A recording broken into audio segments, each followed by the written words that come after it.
আগামী ঈদে মুক্তি পাচ্ছে ঢাকাই সিনেমার আলোচিত নায়ক জায়েদ খানের সোনার চর সিনেমা। ছবির প্রচার নিয়ে ব্যস্ত সময় পার করছেন তিনি।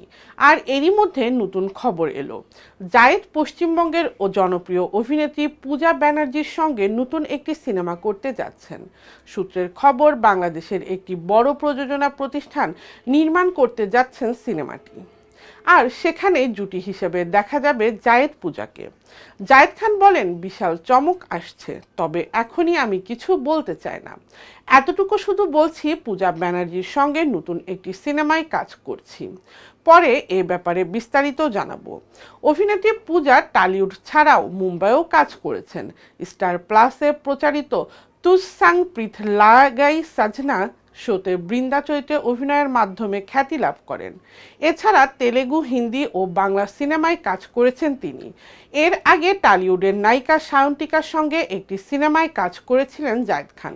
সিনেমাটি কয়েকদিন শুটিংয়ের পর প্রযোজকের সঙ্গে নায়িকার জটিলতার সৃষ্টি হয়, ফলে এর শুটিং আটকে যায়।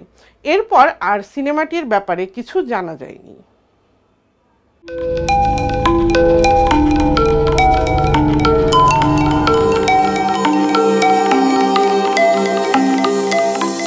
টিভি দেশ ও দশের কথা বলে।